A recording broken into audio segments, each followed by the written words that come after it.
again, Rabbi. Hello, Joe. I heard an interesting story on NPR.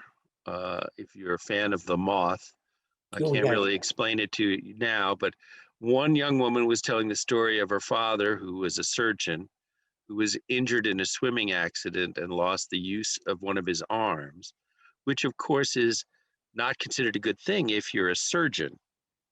But through perseverance and training and therapy and his own efforts to overcome the loss of one of his arms, he was able to maintain a career as a surgeon.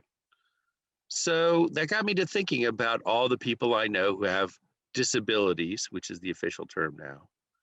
And are we as a society accommodating enough, understanding enough?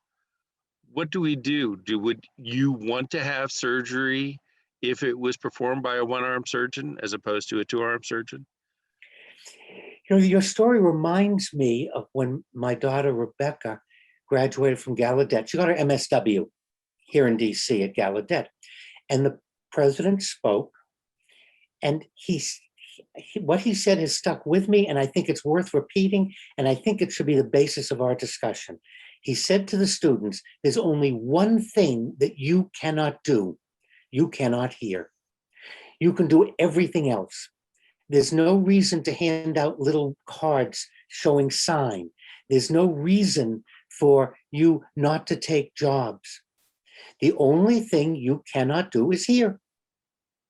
And you just brought up a surgeon that found adaptive ways.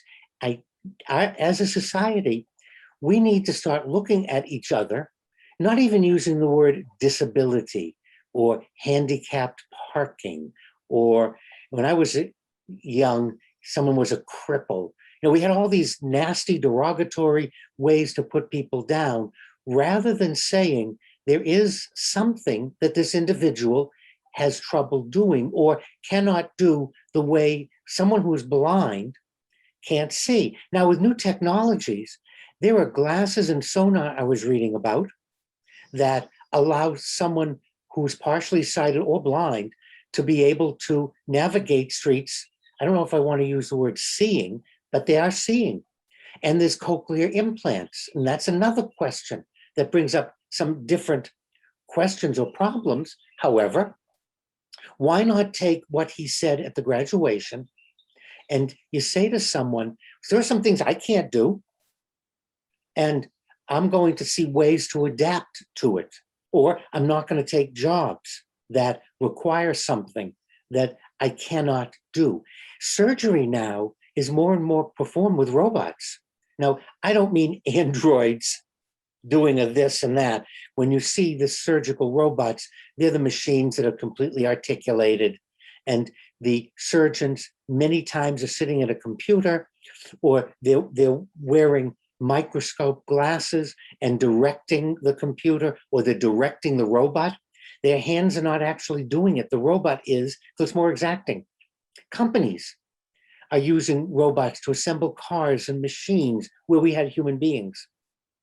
We need to begin to look at other people as human beings and say, gee, there are some things that you physically cannot do, or maybe emotionally. There are some things I emotionally can't handle. So rather than labeling anyone, let's find adaptive ways. Let's work together. However, the starting point is we're all human. And as human beings, either we have accidents or we're born without certain abilities, without being able to do some things. Okay, doesn't make anyone less of a person, less human. Just means there's something that individual either cannot do or has trouble. And like he said at the graduation, the only thing you can't do is, and you fill in the blank. And so I can't run the marathon. Well, maybe I could train for it. Possibly. I don't particularly want to. Maybe I could summit Everest. My osteoarthritis, 75. Not quite sure. However, then I'm going to stop and go, I'm not going to participate in those activities. And we have so much with computers. Look at this. Look at what we're doing now with recording, with Zoom, with meetings of all kinds. with being able to work remotely. Look at everything that's going on that was not possible. So what that means is if I have a problem with my mobility, let's say my osteoarthritis, I can't stand anymore. Okay, then I could do services seated, or I could, if I, for whatever reason, couldn't leave my home, I could do religious services Zooming. I could do them remotely, and maybe not as satisfying, but possibly I could even be in the same building, but people would be watching on a screen. It's adapting people rather than labeling and saying, oh, there's something wrong with them. Or So you're saying what we shouldn't do is let our disabilities limit us. and that's what he was saying to the students. But what about the other side of the coin? Should we start to look at people with, for lack of a better term, disabilities, and say, just because that person can't do this or can't do that, it doesn't mean that they won't necessarily be able to do the job I want them to do. Right, it's called irrelevant attributes. Often we hire people, and when we interview them, we're examining irrelevant attributes. Take a firefighter. One's religion is an irrelevant attribute. Whether one's sexual orientation, irrelevant attribute. What is important is that that individual can climb the tower and carry me down the ladder at 185 pounds. That's relevant. And if he or she can't do that, then they shouldn't be a firefighter. But other things are irrelevant.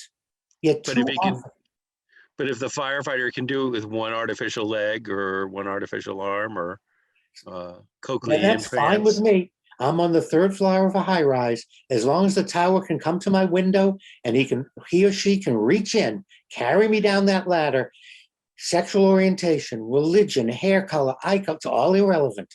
What's relevant is for that job. And I think that's something we need to do for all of us, is what's relevant and not examine, interview, or put on the checklist things are really irrelevant for the job.